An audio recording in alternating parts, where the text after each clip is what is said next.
گناہوں میں دوسرا بڑا گناہ جس کے لیے قرآن اور حدیث میں بہت سخت الفاظ میں وعید آئی ہے وہ ہے قتل النفس، کسی انسان کو ناحق قتل کرنا۔ قرآن کریم میں اللہ رب العزت ارشاد فرماتے ہیں وَمَن يَقْتُلْ مُؤْمِنًا مُتَعَمِّدًا فَجَزَاؤُهُ جَهَنَّمُ، جس نے کسی مومن کو ناحق قتل کیا اس کا بدلہ جہنم ہے، خالداً فیہا، یہ جہنم میں ہمیشہ رہے گا، وغضب اللہ علیہ، اللہ کا اس پر غصہ ہوگا، ولعنہ، اور اللہ کی طرف سے اس پر لعنت ہے، واعد لہ عذابا عظیما، اور ان کے لیے بہت بڑا عذاب ہوگا۔ اللہ تعالیٰ نے اس آیت کے اندر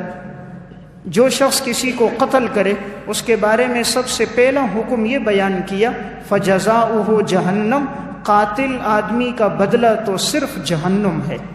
نمبر 2 فرمایا خالداً فیہا، جو کسی کو قتل کرے گا وہ ہمیشہ جہنم میں رہے گا۔ نمبر 3 وغضب اللہ علیہ، اس پر اللہ کا غصہ ہوگا۔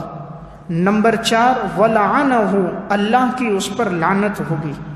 نمبر 5 وَأَعَدَّ لَهُ عَذَابًا عَظِيمًا، اور ہم نے اس کے لیے بہت بڑا عذاب تیار کیا ہے۔ اتنی سخت وعید کسی آیت میں نہیں آئی، کسی حکم پر نہیں آئی جتنا قتل کے بارے میں آئی ہے کہ کوئی اگر کسی مسلمان کو قتل کرے گا تو قرآن نے اس کے لیے 5 وعیدیں بیان فرمائی۔ دوسرے مقام پر اللہ رب العزت نے جب عباد الرحمن کے اوصاف بیان کیے اللہ کے نیک بندوں کے، تو فرمایا والذین لا يدعون مع اللہ الہا آخر ولا يقتلون النفس التي حرم اللہ الا بالحق، ایمان والے وہ ہوتے ہیں جو اللہ کے ساتھ کسی کو شریک نہیں ٹھہراتے، اور نمبر 2 کسی کو ناحق قتل نہیں کرتے۔ تو ناحق قتل کرنا اتنا بڑا گناہ ہے کہ نبی اکرم صلی اللہ علیہ وسلم نے ارشاد فرمایا اجتنبوا السبع الموبقات، اپنے آپ کو 7 ہلاک کرنے والے گناہوں سے بچاؤ۔ تو ان میں آپ نے فرمایا قتل النفس التي حرم اللہ الا بالحق، کسی انسان کو ناحق قتل کرنا یہ ان 7 گناہوں میں ایک بڑا گناہ ہے۔ تو یہ اتنا بڑا گناہ ہے کہ رسول اللہ صلی اللہ علیہ وسلم نے ارشاد فرمایا لا ترجعوا بعدی کفارا یضرب بعضکم رقاب بعض، تم میرے بعد کافر نہ بن جانا کہ تم میں سے ایک دوسرے کی تم گردنیں مارنے لگو۔ تو آپ نے قتل کرنے کو کفر سے تعبیر کیا کہ اتنا بڑا گناہ ہے، گویا کفر ہے۔ ایک مقام پر رسول اللہ صلی اللہ علیہ وسلم نے فرمایا اول ما یقضى بین الناس یوم القیامت فی الدماء، سب سے پہلا فیصلہ جو قیامت کے دن لوگوں کے درمیان کیا جائے گا وہ خون کے بارے میں کیا جائے گا۔ حقوق العباد میں سب سے پہلے ناحق قتل کے بارے میں فیصلہ ہوگا، حقوق اللہ میں سب سے پہلے نماز کے بارے میں سوال ہوگا۔ اللہ کے حقوق میں پہلا سوال نماز پر ہے، بندوں کے حقوق میں پہلا سوال اگر کسی کو ناحق قتل کیا ہے تو اس پر ہوگا۔ نبی اکرم صلی اللہ علیہ وسلم نے ارشاد فرمایا لقتل مؤمن اعظم عند اللہ من زوال الدنیا، ایک مسلمان کا قتل کرنا اتنا بڑا گناہ ہے اللہ کے ہاں جس طرح دنیا کو ختم کر دینا، یعنی دنیا کو ختم کر دو یہ کم گناہ ہے، اور ایک مسلمان کا قتل اس سے بڑا گناہ ہے۔ نبی اکرم صلی اللہ علیہ وسلم نے ارشاد فرمایا اذا التقى المسلمان بسيفهما، جب 2 مسلمان آپس میں تلواریں لے کر آئے ایک دوسرے کو قتل کرنے کے لیے آمنے سامنے ہو جائیں فالقاتل والمقتول فی النار، لڑنے والا بھی جہنم میں جائے گا، جس کو مارا گیا وہ بھی جہنم میں جائے گا۔ صحابہ نے پوچھا قیل یا رسول اللہ ھذا القاتل، کہ قاتل جہنم میں جائے گا یہ تو سمجھ میں آتا ہے، فما بال المقتول، جسے مارا گیا وہ کیوں جہنم میں جائے گا؟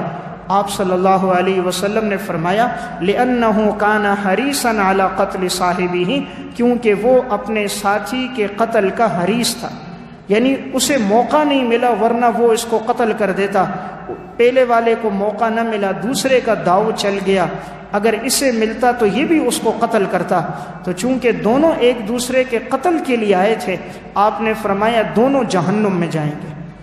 آج بسا اوقات نادانی میں انسان عصبیت میں تقسیم ہو جاتا ہے، لسانیت کی بنیاد پر، قومیت کی بنیاد پر، کسی جماعت کی بنیاد پر دوسرے کو قتل کر دیتا ہے۔ یا آج کل بعض لوگ اگر کسی کے ساتھ دشمنی ہو جائے دوسرے کو پیسے دے کر اسے قتل کروا دیتے ہیں، کسی کے ساتھ زمین کا معاملہ ہو، عورت کا معاملہ ہو تو مال اور دولت دے کر دوسرے کو قتل کرا دیتے ہیں۔ قاتل سمجھتا ہے یہ گناہ نہیں، توبہ کروں گا معاف ہو جائے گا، یہ گناہوں میں بہت بڑا گناہ ہے۔ آپ صلی اللہ علیہ وسلم نے اتنے سخت الفاظ میں فرمایا، آپ نے فرمایا اگر یہ دو مسلمان آپس میں تلوار لے کر آئیں گے آمنے سامنے تو آپ نے فرمایا دونوں جہنم میں جائیں گے، قاتل بھی جائے گا مقتول بھی جائے گا۔ رسول اللہ صلی اللہ علیہ وسلم نے ارشاد فرمایا من اعان علی قتل مسلم بشطر کلمۃ، جس نے کسی مسلمان کے قتل پر مدد کی ایک کلمے کے ساتھ، لقی اللہ مکتوب بین عینیہ آیس من رحمت اللہ تعالی، یہ اللہ سے اس حال میں ملے گا کہ اس کی دونوں آنکھوں کے درمیان لکھا ہوا ہوگا کہ یہ اللہ کی رحمت سے مایوس ہے۔ آپ نے فرمایا جس نے کسی کو قتل میں ایک کلمے کی مدد کی، یعنی ایک آدمی دوسرے کو قتل کر رہا ہے، دوسرے نے صرف ایک جملہ اس کے بارے میں کہا، یا وہ قتل کے لیے جا رہا ہے، اس نے راستہ بتایا، اس نے اس کی مدد کسی بھی طرح سے کی، زبان کے ذریعے، قول کے ذریعے، عمل کے ذریعے، آپ نے فرمایا جس نے بشطر کلمۃ، ایک جملے کے ساتھ بھی اگر مدد کی ہے، قیامت کے دن اس حال میں آئے گا کہ اس کی پیشانی پہ لکھا ہوگا کہ یہ وہ شخص ہے جو اللہ کی رحمت سے مایوس ہے۔ نبی اکرم صلی اللہ علیہ وسلم نے ارشاد فرمایا کل ذنب عسى اللہ ان یغفرہ،